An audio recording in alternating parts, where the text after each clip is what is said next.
All right, let's take a look at one last example here with partial fraction decomposition. Now, before we just jump into things, we've got to make sure that our fraction is proper. For a fraction, for this rational expression to be proper, the degree of the numerator has to be less than the degree of the denominator. And it's not. The numerator is too big. So before we can think about doing partial fraction decomposition, we first have to do some basic long division with polynomials.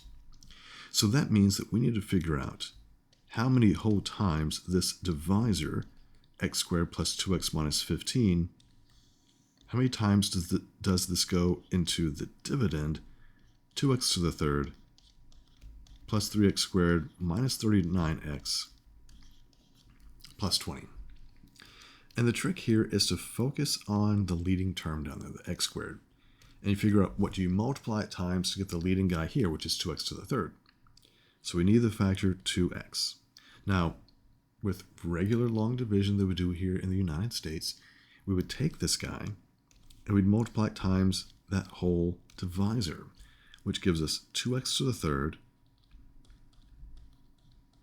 plus 4x squared minus 30x. And the next step with long division is what allows us to make things smaller. So you start off by making it look exactly the same with the 2x to the third with the 2x to the third. But then you draw the line and you change your signs. You do the subtraction. So this becomes now a minus, this becomes a minus, and the last guy becomes a plus. When I combine, those guys go away. I end up with negative x squared. That's minus 9x, and I bring down the plus 20.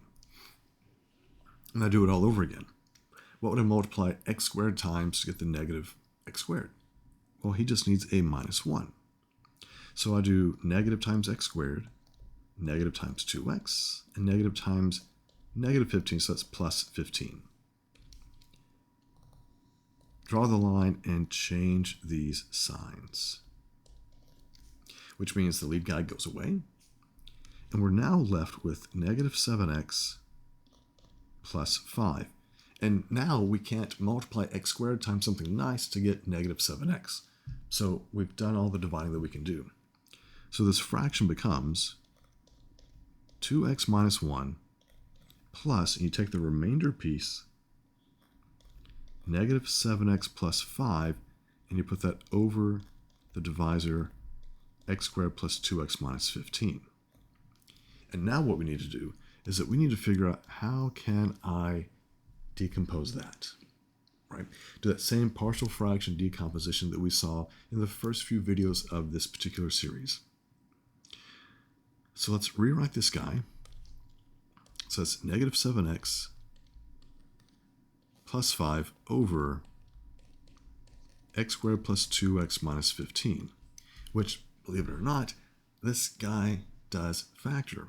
So he factors as x plus 5 times x minus 3.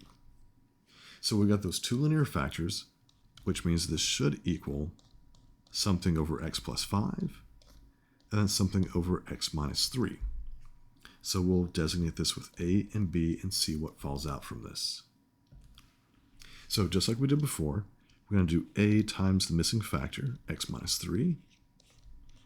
And then we have B times his missing factor, x plus 5. And all of this is supposed to be negative 7x plus 5. With something small like this, let's make good choices for what x should be. Starting with a critical value that's going to eliminate b. I mean, I could eliminate a first. It's kind of, dealer's choice at this point. So if I eliminate the b, I'm going to use negative 5 for that. So plug in negative 5 here. I'm going to plug in negative 5. That guy goes away. Plug in negative 5 there. So this gives me negative 8a equals, well, it's going to give me positive 35 plus 5.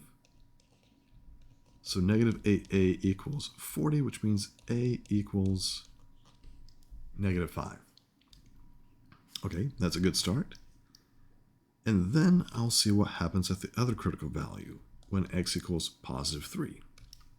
Maybe things will still work out very nicely for us when we do that. All right, so when I plug in 3 here, that piece goes away.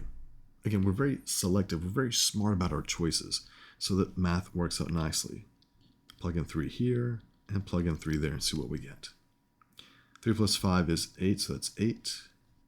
B is equal to negative 21 plus 5. So 8b equals negative 16, which means b equals negative 2. So this now becomes negative 5 over x plus 5, and then minus 2 over x minus 3. So that's the partial fraction decomposition of the piece that we have highlighted here in yellow. So the complete breakdown is going to be the 2x minus 1, and then minus 5 over x plus 5, minus 2 over x minus 3. So we have to do the long division first because the degree of the numerator was larger than the denominator, and then we were able to factor x squared plus 2x minus 15, and we were able to then figure out what's A, what's B, and yeah, things work out very nicely.